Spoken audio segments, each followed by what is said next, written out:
नमस्कार दोस्तों। मेरा नाम है विजय कुमार। आप देख रहे हैं कॉमिक्स पिटारा चैनल को।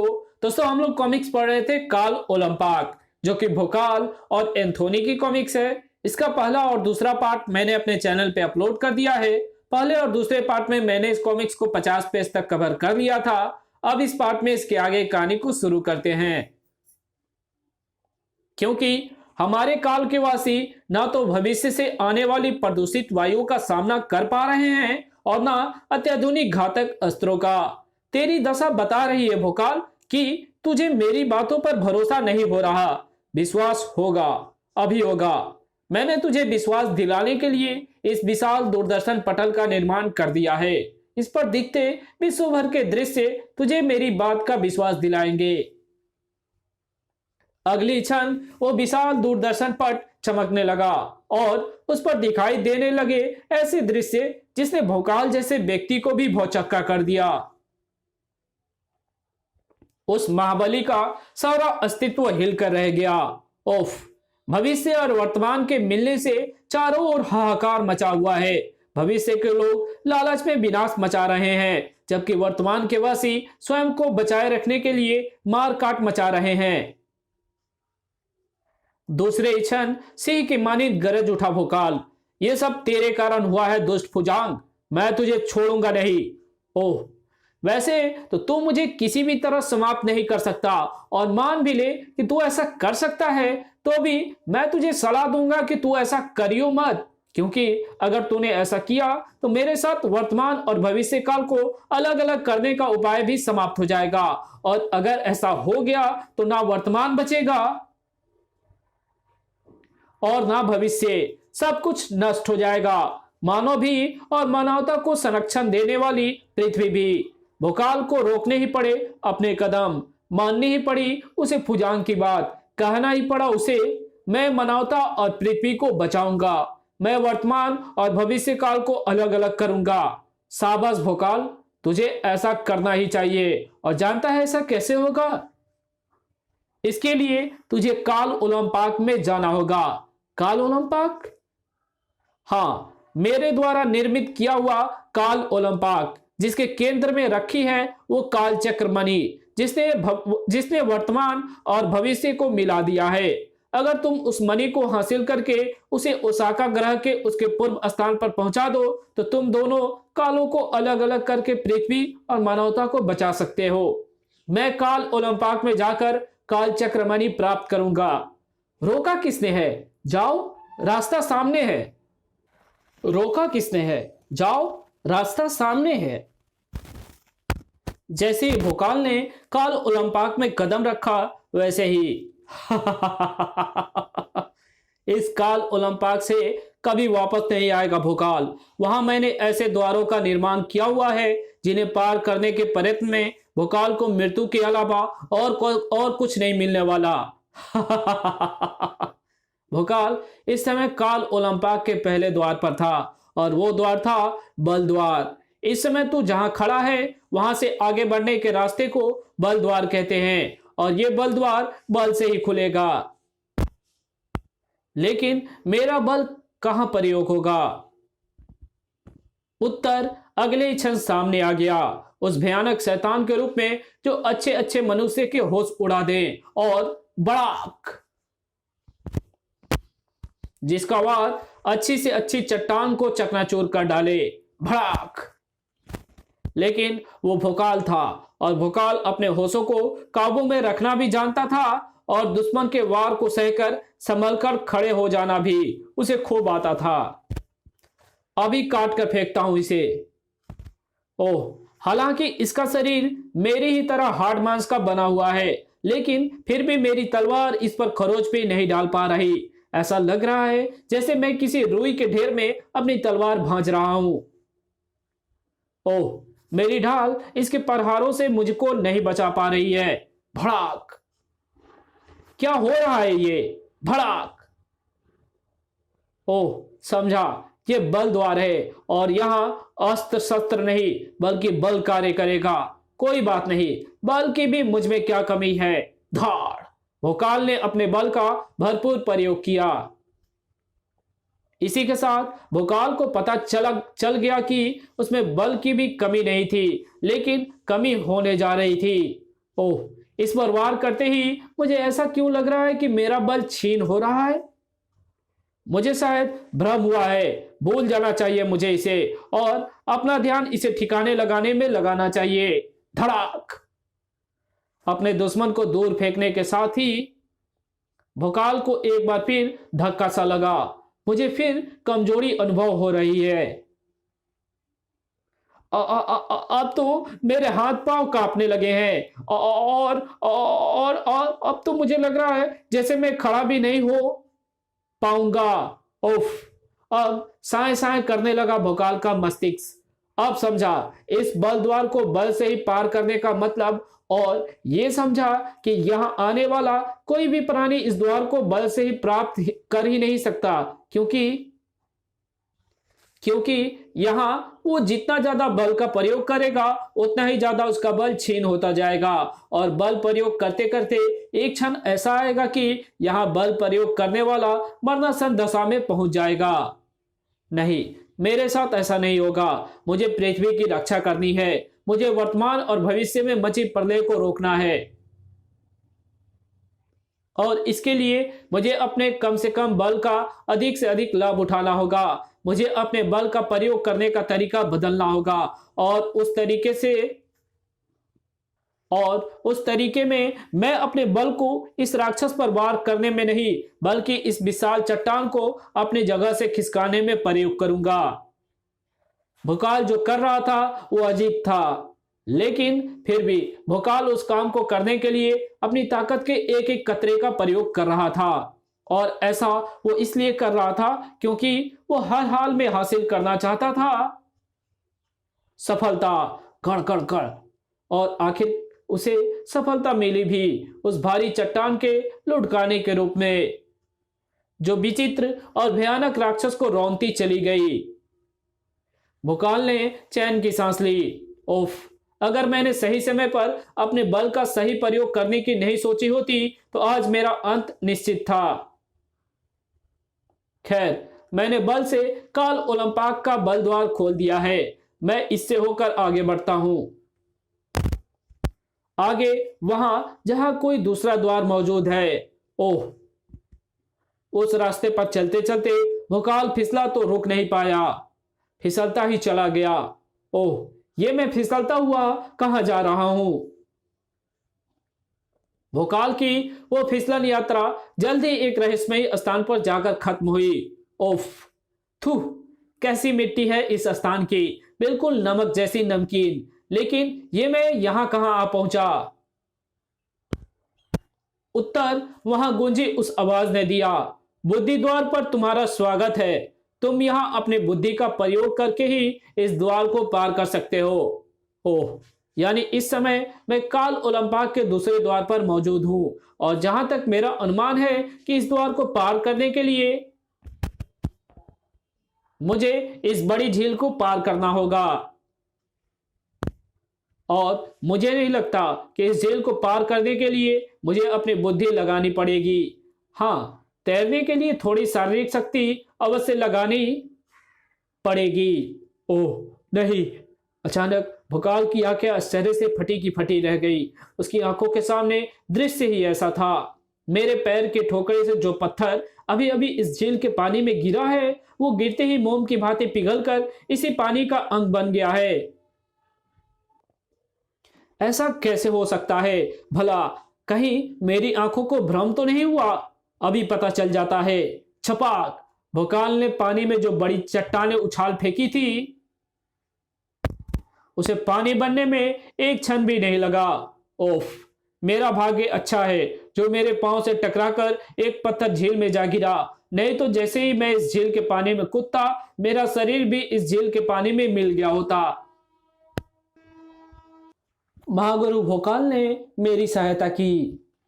वैसे मैं इस झील को तैरकर पार करने की सोच क्यों रहा हूं, जबकि मेरे हाथ में मेरी ये चमत्कारी ढाल मौजूद है, जिसकी सहायता से उड़कर मैं पलक झपकते ही झील के उस पार पहुंच सकता हूं। नहीं पहुंच सकता। इस स्थान पर मेरी ढाल की उड़ने की क्षमता कार्य नहीं कर रही है, यानी अब इस झील को पार करने का मेरे पास यही रास्ता बचता है कि मैं बुद्धि का प्रयोग करूं। लेकिन कैसे? इस झील को बुद्धि के सहारे कैसे पार किया जा सकता है? उसके लिए तो कोई साधन होना चाहिए। साधन की तलाश में भटकी भोकाल की निगाहें झील के तल पर जा अटकी। झील में एक नाव है और वो पिघली भी नहीं है, यानी उस नाव के द्वारा इस द्वार को आसानी से पार किया जा सकता है। शायद नहीं किया जा सकता, क्योंकि वो नाव झील के पानी की सतह पर नहीं बल्कि पानी के तल में मौजूद है। वहां से उसे निकालने के लिए झील के पानी में प्रवेश करना होगा और ये कार्य एकदम असंभव है। वो कार्य असंभव है तो क्या हुआ? असंभव को संभव बनाने ही तो मैं यहां आया हूं। मुझे इस असंभव को भी संभव बनाना होगा। अपनी बुद्धि के एक एक कतरे का प्रयोग करने में जुट गया भोकाल। जल्द ही झील के पानी में डूबी नाव को ऊपर लाने का एक रास्ता है और उसके लिए मुझे यहाँ की मिट्टी को झील के पानी में डालना होगा। पता नहीं क्या कर रहा था भोकाल, लेकिन जो भी कर रहा था पागलों की तरह कर रहा था। लेकिन भोकाल पागल नहीं था और ये बात कुछ ही देर बाद सामने आ गई, तब जब झील के तल में डूबी नाव झील की सतह पर आ गई। आखिर मेरी मेहनत रंग ले ही आई। सच है, इस द्वार को बुद्धि का प्रयोग किए बिना पार नहीं किया जा सकता था, क्योंकि बुद्धि का प्रयोग किए बिना यह बात सूझ ही नहीं सकती थी कि पानी का घनत्व अधिक होने के कारण नाव उसके तल में थी और यहाँ की नमक जैसी नमकीन मिट्टी को पानी में घोलकर पानी के घनत्व को कम करके नाव को ऊपर लाया जा सकता है और उस पर सवार होकर यह झील और फिर काल ओलंपाक का बुद्धि द्वार पार किया जा सकता है। बुद्धि द्वार को पार करके भोकाल उस द्वार पर आ पहुंचा था जो था छल द्वार। छल द्वार पर तुम्हारा स्वागत है, मगर सावधान, इस द्वार से तुम छल द्वारा ही निकल सकते हो। किससे छल करना होगा मुझे? तभी भोकाल चौंका। म्याऊं, म्याऊं। अरे, ये बिल्ली के बच्चे यहां कहां से आए? अरे, इनकी तो आंखें ही नहीं है, बेचारे दोनों अंधे हैं। लेकिन लगता है कि अंधे होने के पश्चात भी ये दोनों मुझसे खेलने की इच्छा रखते हैं। म्याऊं, म्याऊं। आओ आओ, मुझे भी तुम जैसे प्यारे बच्चों के साथ खेलने में आनंद आता है। ओफ। म्याऊं। अचानक भोकाल को प्रतीत हुआ कि वो मौत से खेल रहा है, क्योंकि जब बिल्लियों से वो खेल खेल रहा था उन्होंने अब भयानक रूप धारण कर लिया था। ओफ, प्यारी प्यारी बिल्लियां ऐसा भयानक रूप धारण कर लेंगी, ये तो कोई सपने में भी नहीं सोच सकता था। म्याऊं, म्याऊं। वैसे मुझे ये बात सोचनी चाहिए थी, क्योंकि मैं जानता हूं कि मैं इस समय छल द्वार में हूं और यहां कभी भी कोई भी छल सामने आ सकता है। ओह, ना तलवार इनकी गर्दन काट पा रही है और ना ढाल इनके प्रहारों को रोक पा रही है। बचने का शारीरिक प्रयास भी विफल हो रहा है। इसका मतलब इन्हें छल से ही ठिकाने लगाया जा सकता है। लेकिन जो भयंकर बिल्लियां अपनी खुंखारता और शक्ति का प्रयोग करके मुझे हड़प जाना चाहती हैं, उनसे भला मैं क्या छल करूंगा और कैसे करूंगा? म्याऊं। ओह, ये दोनों देख नहीं सकती, लेकिन फिर भी ये मुझ पर एकदम सटीक आक्रमण कर रही है और ऐसा ये मेरे लहू की गंध के बल पर ही कर पा रही हैं। इनसे निपटने का एक रास्ता सुझाई दे रहा है और उसके लिए मुझे अपने शरीर से बहुत सा रक्त निकालना होगा और फिर उस रक्त को इन दोनों बिल्लियों पर डालना होगा। दोनों बिल्लियों पर जैसे भोकाल का रक्त पड़ा, वैसे ही दोनों एक दूसरे पर झपट पड़ी। जल्दी दोनों ने एक दूसरे को चीर कर रख दिया और यह सब हुआ था भोकाल के छल की वजह से। इसलिए भोकाल के लिए छल द्वार खुलना ही था और जैसे ही छल द्वार खुला, वैसे ही भोकाल जा पहुंचा उस द्वार पर जो था मृत्यु द्वार। मृत्यु द्वार पर तुम्हारा स्वागत है। आओ, मृत्यु द्वार में प्रवेश कर जाओ, मृत्यु द्वार के नियमों को अनदेखा करके। मृत्यु द्वार के नियम? ओह, यहाँ आसपास उछलते कूदते पशु पक्षी जैसे ही मृत्यु द्वार में प्रवेश करने का प्रयास करते हैं वैसे ही गिर पड़ते हैं सौ बनकर। ओह, तो ये है मृत्यु द्वार का नियम। इसे मृत्यु से ही पार किया जा सकता है और मृत्यु का अर्थ है 100 बन जाना। और मेरा सौ मृत्यु मृत्यु द्वार प्राप्त और मेरा सौ मृत्यु द्वार पार करके मणि प्राप्त कर लेगा, ऐसा सोचना भी मूर्खता है। लेकिन इसका अर्थ ये नहीं कि मैं यहां से वापस लौट जाऊं। मुझे कालचक्र मणि हर हाल में प्राप्त करनी है, इसलिए मुझे इस मृत्यु द्वार में प्रवेश करना ही होगा, प्राण रहे चाहे ना रहे। शरीर जीवित रहे या सौ बन जाए, भोकाल ने अपने कदम मृत्यु द्वार की तरफ बढ़ा दिए और जैसे ही भोकाल का कदम मृत्यु द्वार की दहलीज पर पहुंचा, वैसे ही मानो वहां मौत की आंधी आ गई। अगले ही क्षण भोकाल का शरीर लहराकर जमीन पर आ गिरा।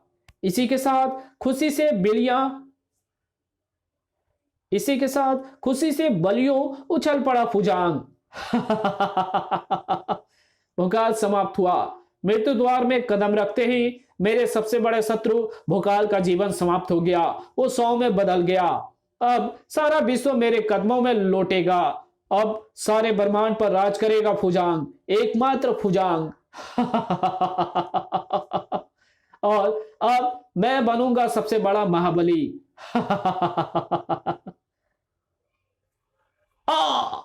ना तो महाबली बन रहा है और ना फुजांग ब्रह्मांड सम्राट, क्योंकि भोकाल अभी जीवित है काल चक्र मणि के साथ। ये नहीं हो सकता। कोई भी जीवित प्राणी काल ओलंपा के मृत्यु द्वार में प्रवेश करके जीवित नहीं लौट सकता। सही कहा तूने। लेकिन जो पहले से ही मरा हुआ हो उसका क्या किया जाए? ये कौन है? इसका नाम एंथोनी है, भविष्य के संसार के अपराधियों का शत्रु।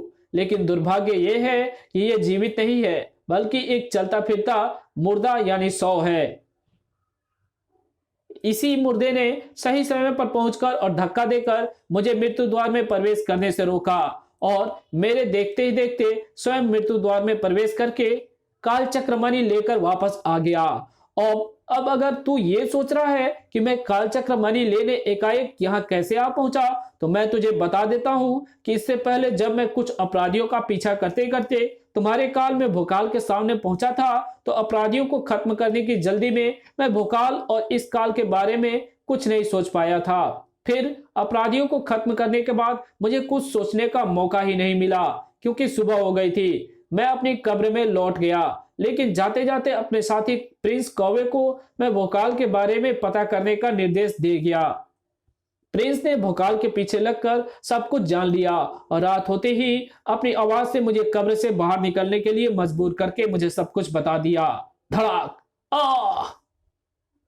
और सब कुछ जानकर मैं प्रिंस के साथ कालचक्र मणि लेने आ पहुंचा। एंथोनी काल ओलंपाक में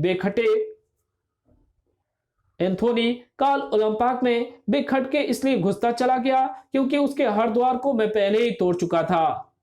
मुझे समाप्त करने के लिए खेल तो तुम दोनों ने बहुत ही अच्छा खेला था, लेकिन ये तुम्हारा दुर्भाग्य था। तुमने इस खेल में वर्तमान और भविष्य को मिला दिया। अगर तुम ऐसा ना करते तो भविष्य काल से मुर्दा एंथोनी मृत्यु द्वार से कालचक्र मणि लेने कभी ना आया होता। उस मणि को लेने के लिए मैं ही मृत्यु द्वार में प्रवेश करता और मृत्यु को प्राप्त हो जाता। अगर ऐसा हो जाता तो विधि का वो विधान नहीं टूट जाता जिसमें लिखा हुआ है कि पुण्य के रक्षक और पाप का अंत करने वालों की ईश्वर किसी न किसी रूप में जरूर मदद करता है। धड़ाक। और क्या पता विधाता ने इसकी मौत मेरे हाथों लिखी है। शायद तुमने सही कहा मित्र। हालात बता रहे थे कि फुजांग एक बार फिर हार गया था और ऐसे में उसके पास भागने के सिवा और कोई चारा नहीं था। और जब फुजांग भाग रहा था तो फिर दुर्गम्मा वहां कैसे रुकता? ना भोकाल उन्हें रोक सका और ना एंथोनी। दोनों शैतान भाग निकले, लेकिन वर्तमान और भविष्य आने वाली भयंकर प्रलय से बच गए। मेरे ख्याल से अभी ऐसा नहीं हुआ है दोस्त। ऐसा करने के लिए तुम्हें इस कालचक्र मणि से दोनों कालों को अलग अलग करना होगा। ओह हाँ, तुम्हारा धन्यवाद व्यक्त करने के चक्कर में मैं ये भूल ही गया। मैं दोनों कालों को अलग अलग कर रहा हूं। विदा मित्र, विदा नहीं अलविदा कहो दोस्त, क्योंकि हम शायद ही फिर कभी मिल सके। ओफ। अचानक सब कुछ चकरगिन्नी की तरह घूमता चला गया। और ये सब इस बात का प्रतीक था कि दोनों काल अलग अलग हो गए हैं। एक काल में एंथोनी अपराधियों से लड़ने में व्यस्त था, तो दूसरे दूसरे में भोकाल पाप का नाश करने में प्रयासरत था। इसी के साथ ये कहानी यही खत्म होती है। तो मिलेंगे आपसे एक और नई कॉमिक्स में, तब तक के लिए बाय। अगर ये वीडियो आपको अच्छी लगी तो इस वीडियो को लाइक कर देना, चैनल पर नए हो तो चैनल को सब्सक्राइब कर बेल आइकन को जरूर प्रेस कर देना, और जहां इस वीडियो की जरूरत हो वहां इसको शेयर जरूर कर देना। Thanks for watching my videos.